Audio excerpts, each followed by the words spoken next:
பொறாமைக்காரர்களை நாம் எப்படி சமாளிப்பது? முதலில் பொறாமை ஏன் வருகிறது? பொறாமை பல்வேறு சூழல்களில் வருகிறது. குடும்ப சூழல் காரணமாக வரலாம். தனக்கு கிடைக்காத ஒன்று மற்றவர்களுக்கு கிடைக்கும்போது, தன்னை விட ஒருவர் திறமையாக இருக்கும்போது இந்த பொறாமை வருகிறது. போட்டியாளர்களை கூட சமாளித்து விடலாம். அவர்கள் நேரிடையாக நம்முடன் மோதக்கூடியவர்கள். ஆனால் பொறாமைக்காரர்கள் அப்படி அல்ல. நம்முடனேயே இருந்து நமக்கு குழி பறிப்பவர்கள்.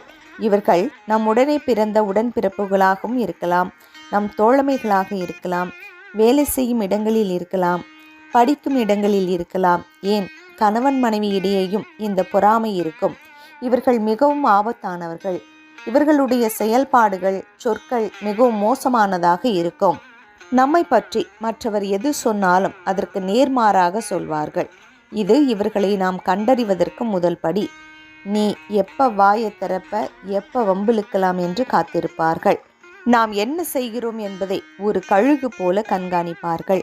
இது பாதுகாப்பு கருதி அல்ல, நாம் எதில் மாட்டுவோம் என்று பார்த்து மனதில் மகிழ்ச்சி அடைவதற்காக. நம் முன்னேற்றத்தை தடுக்க பல சூதுவாதுகளை செய்வார்கள். படிப்பவனை பார்த்து அவனை விட நன்றாக படிக்க வேண்டும் என்பது போட்டி.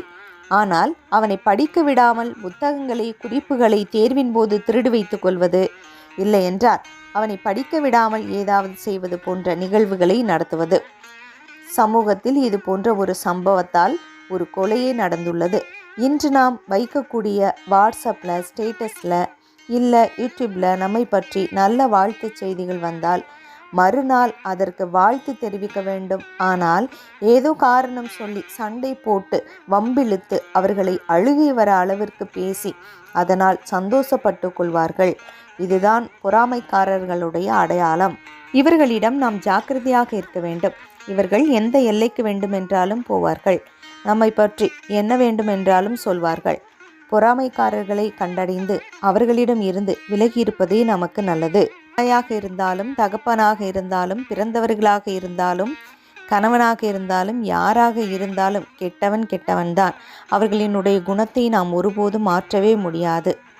நல்லோர் தேடல் நல்லவர்களை நோக்கி நல்லவைகளை தேடி, அல்லோர் தேடல் தீயவர்களை நோக்கி தீயவைகளை தேடி. எனவே நாம் இறைவனை சிந்தித்து நல்வழியில் நடப்போம். ஆரமற்ற செயல்களை தவிர்ப்போம்.